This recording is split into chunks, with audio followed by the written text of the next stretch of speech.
El ingeniero Samuel Darío Prieto es uno de los científicos más reconocidos en el tema del riesgo en la zona del paisaje cultural cafetero. Él ha estado a cargo de muchas de las investigaciones que se han desarrollado en la Catedral de Manizales. Ingeniero, cuéntenos cómo fueron los estudios de vulnerabilidad sísmica que se desarrollaron aquí en la Catedral. Todos conocemos pues, que en el terremoto que sufrió Manizales en julio de 1962 colapsó la torre noroccidental de la catedral y las otras tres agujas laterales quedaron muy averiadas. El resto de la catedral también sufrió fisuras que todavía hoy son visibles en muchos de sus muros. Vino después el terremoto del 79, todavía no se había reconstruido la torre colapsada. El del 79, entonces yo ya estaba ejerciendo como ingeniero en el área de estructuras y mi alumno muy notable en ese momento era el joven estudiante Omar Darío Cardona. Nosotros nos interesamos mucho por la suerte de la catedral, aquí vinimos, hicimos inspecciones relativamente detalladas y se nos ocurrió la idea de que esta catedral había que estudiar, porque no era posible que aquí, semejante monumento que es la Catedral de Manizales, en una zona de alto riesgo sísmico como en la que habitamos, con una facultad de ingeniería civil y con unas personas interesadas en la sismoresistencia y en las estructuras, no hiciéramos algo por la catedral. Dijimos, hay que hacer algo.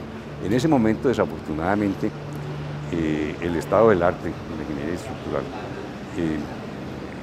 estaba un poco, digamos, pobre, no solo en Colombia, sino en el mundo. Y no teníamos nosotros la influencia suficiente para procurarnos los recursos que esto exigía. Pero qué bueno, nos quedó como sembrada la idea. Años después, muchos años después, empieza a resurgir nuevamente el interés por estudiar la catedral y propiciarle los elementos necesarios para protegerla de la amenaza sísmica que nos cobija a todos en Manizales. Fue así que, aprovechando, esto empezó cuando era el arzobispo de Manizales, Monseñor Pimiento, logramos interesarlo. Yo me acuerdo mucho que varios profesionales de aquí nos reuníamos con él y lo logramos interesar. Y dio la fortuna de estar al frente de la gobernación un ingeniero civil muy allegado a nosotros, el ingeniero Ricardo Zapata Arias, que cuando le propusimos la idea no dudó en aceptarla, gestionó unos recursos con el Ministerio de Cultura y se logró concretar en el año 97, celebrar un contrato con un grupo de consultores de alto nivel en ingeniería estructural montañas. Omar Darío Cardona, ya en ese momento profesional y muy aprestigiado, las firmas PSA y PID, y se formaron un consorcio y se hicieron cargo de los estudios de forma integral. Entonces los estudios no eran solo desde el punto de vista estructural, sino que incluían un levantamiento detallado de la geometría de la catedral, una investigación sobre materiales, un mapeo de fallas, en fin, incluso un estudio histórico que era indispensable hacerlo, dado el carácter de monumento nacional de la catedral, que ya lo tenía. Eso cursó durante los años finales del 97, 98, principios del 99. Se hicieron los estudios que llamamos de vulnerabilidad sísmica de la catedral, acompañado pues, de todos los estudios de resistencia de materiales, de mapeo de fallas, de diagnósticos y demás. Un grupo interesante, tanto de los consultores que mencioné ya de Bogotá como consultores locales, el caso de Aquaterra, con el doctor Walter Estrada en el componente de geotecnia, un grupo de arquitectos que tuvieron su cargo el levantamiento y los estudios históricos. De manera que alrededor del año 99 ya podíamos disponer de los estudios de reforzamiento de la catedral.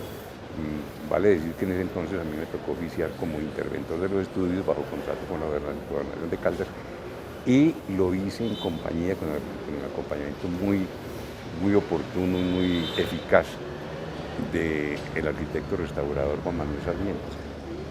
De manera que cuando se estaban discutiendo las alternativas de reforzamiento, ya después de haber hecho el diagnóstico de vulnerabilidad, venía la etapa de proponer las obras de reforzamiento.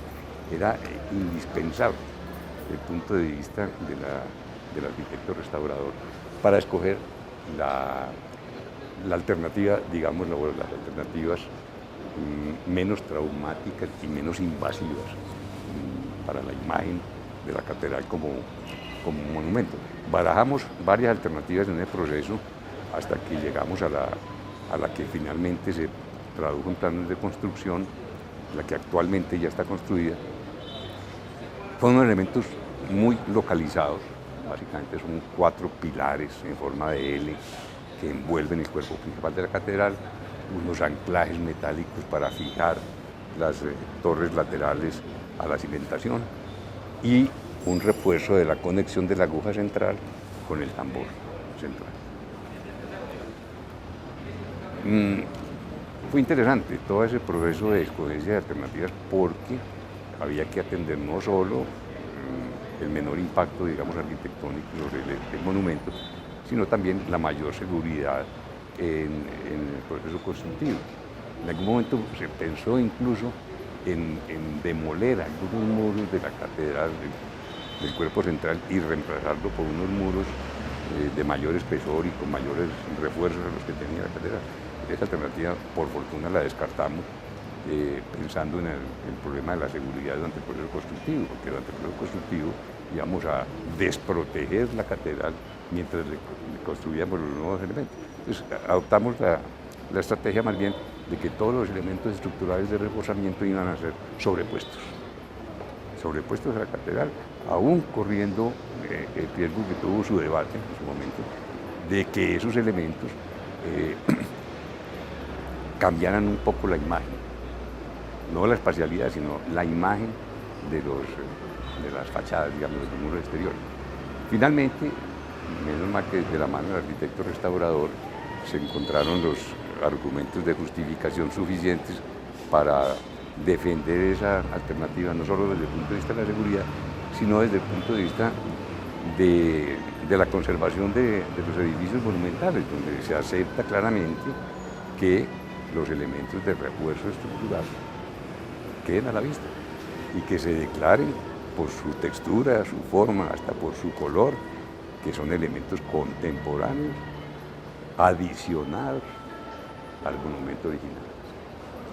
Ya no se pensaba en el pasado que los refuerzos tenían que ir camuflados y ocultos. No, ahora ya no, y eso afortunadamente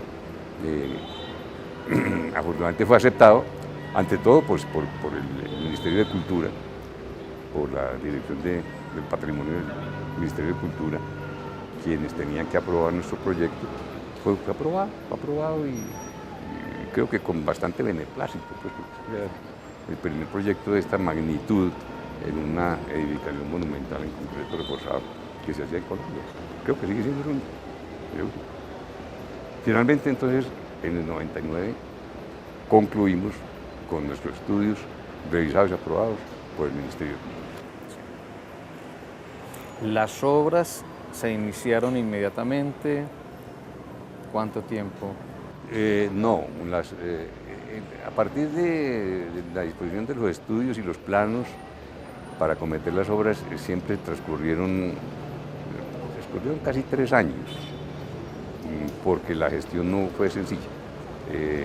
Se vino a destrabar la gestión de los recursos para emprender la construcción con 2 hechos fundamentales, con 2 contribuciones fundamentales. Por un lado, la gestión que adelantó ante el gobierno nacional el entonces alcalde de la ciudad, Germán Cardona, quien abanderó esa campaña y se lo propuso y casualmente en ese momento el ministro de Hacienda era el actual presidente, Juan Manuel Santos, quien aceptó de muy buena gana asignarle recursos a este proyecto. Esa fue una fuente, digamos, gruesa de recursos. La otra vino procedente de la Fundación Luque, que la Fundación Luque jugó un papel bien importante, no solo porque hizo aportes de dinero eficaces, sino porque se encargó del manejo financiero de todo el proyecto. Se encargó de eso, ya en ese momento se creó la Fundación Amor por la Catedral Basílica de Manizales, entonces era nuestro arzobispo, el ya fallecido Fabio Betancur Tirado. Él se apersonó de este proyecto de una manera comprometida y de una manera supremamente dinámica. Se creó la fundación con personalidades de la ciudad, representantes de la curia, y ya constituido como un ente, digamos, jurídico, la fundación, ya quedó bajo su cargo el manejo, en asocio con la Fundación Luque, el manejo financiero y el manejo ya logístico y técnico de las obras que vendrían. Hubo también la contribución muy oportuna de fondos provenientes de la Gobernación de Caldas y en general de la feligresía manizaleña, que respondió positivamente a la convocatoria del arzobispo, colectas públicas que se abrieron para conseguir fondos, tal como en el pasado fue por colectas públicas entre la población que se consiguieron los recursos para construir la catedral. Entonces fue como una refundación de la catedral. Eso nos permitió acometer las obras en el año 2002, o sea, 3 años después de tener el proyecto, pero por fortuna el proyecto estaba suficientemente financiado y el grueso principal de las obras que se habían diseñado en el 99 se logró concluir a mediados del 2004. Las obras no terminan ahí, todavía en este momento hay pendiente de ejecutar unas obras que llamamos de reparación y protección de los concretos existentes. Esta catedral es una catedral íntegramente construida en concreto reforzado y ya desde el año 97 están identificadas buena parte de las patologías. Recientemente, en el año 2012, la Fundación de la Catedral contrató con un ingeniero especialista en patología la complementación de los estudios del 97 y tenemos en este momento un diagnóstico completo y ya un aforo de lo que sería el costo de las obras de protección de la catedral. El asunto en este momento está en la gestión de recursos, pero ya sabemos qué es lo que hay que hacer. Las obras que están pendientes de reparación y protección de los concretos existentes, la tenemos presupuesto de finales del año pasado aforada en unos 3.000 millones de pesos y la ejecución de las obras podría tardar probablemente unos 2 años. En ese momento eso está en manos de la Fundación y de la Arquidiócesis, yo diría que de toda la ciudad de Manizales. Ingeniero, ya nos ha comentado lo que falta por hacer en la catedral. ¿Por qué es importante hacer estas obras? ¿Por qué es importante en términos de la catedral como un hito en la gestión del riesgo? La importancia está fuera de toda duda, pero yo quisiera enfatizar lo siguiente. Hay el falso, digamos, prejuicio de que las construcciones en concreto reforzado son eternas. Eso es absolutamente falso. Estos concretos, sobre todo como esta catedral, que están completamente a la vista, a la intemperie, sufren unos procesos patológicos que pueden terminar destruyéndola. El agua lluvia, que es muy ácida, los gases que escapan de los exhaustos de los vehículos, eso agrede el concreto y le produce una cosa que podríamos llamar como el cáncer, eso lo va lo va destruyendo y va abriendo poros en el concreto, la humedad llega hasta los hierros de refuerzo, esos hierros de refuerzo empiezan a oxidarse, se expanden y fracturan el concreto. Esa es la ruina del concreto reforzado. Es que piense la gente que las hojas de concreto reforzado son eternas. Estos concretos de la catedral están ya afectados, por eso que se llama decarbonatación del concreto y oxidación de las armaduras, que hay que, en muchos casos, ya lo tenemos diagnosticado, hay que sustituir algunas partes que están severamente afectadas y otras, la gran mayoría, hay que protegerlos con películas de recubrimiento que protejan el concreto de esa agresión medioambiental. Ahora, ¿por qué hay que protegerlo? Pues porque es que es nuestra catedral, es que esto es el hito más importante de la arquitectura, digámoslo, de la reconstrucción posterior a los incendios del 26 y el 25 que destruyeron el centro de Manizales.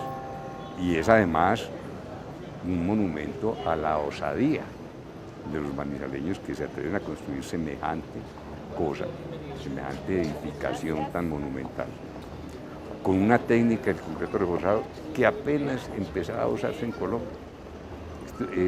Esta construcción es pionera desde todo punto de vista, aparte pues por supuesto de toda la simbología religiosa que representa. Pero como solo ingeniería ya es un monumento irrepetible. Para terminar, ingeniero, instrumentos como acelerógrafos sería importante instalar aquí en la catedral en términos de prevención del riesgo. Muy importante sería, en general, quienes nos interesamos por la ingeniería sísmica, sabemos que es de mucha importancia instrumentar los edificios para monitorear su comportamiento una vez estén construidos frente a los terremotos que se vayan presentando, para chequear las hipótesis con las cuales son diseñadas, para juzgar su comportamiento a lo largo del tiempo. La catedral sería fabuloso que pudiéramos instrumentarla con unos equipos, en este caso acelerógrafos, por ejemplo, 2 o 3, uno en la cimentación, otro en el arranque de la aguja central, y sería excelente que lo pudiéramos complementar con un tercer instrumento en el nivel del corredor polaco. Muy importante porque nos permitiría, como ya lo he dicho, para mencionar 4 edificios, pero para este en particular, nos permitiría hacer frente a terremotos reales, hacer una verificación de las hipótesis con las que se modeló la catedral en el proceso de diseño de los reforzamientos y para monitorear su comportamiento con el tiempo. Esos instrumentos serían fabulosos si pudiéramos llegar a instalarlos en la catedral. Ya veremos la gestión que pueda hacerse con la curia arzobispal para que se nos permita instrumentar la catedral, sobre todo ahora con ocasión de un proyecto que la Universidad Nacional de Manizales tiene con Corpo Caldas, que se llama la gestión integral del riesgo de Manizales. Ahí podríamos tener disponibles por lo menos un equipo para instalarlo aquí en la catedral. Estamos en ese proceso, veremos si logramos culminar con éxito esa gestión con la curia arzobispal. Ingeniero Samuel Darío, agradecemos profundamente su liderazgo en todas estas investigaciones y su compañía en esta entrevista. Muchísimas gracias.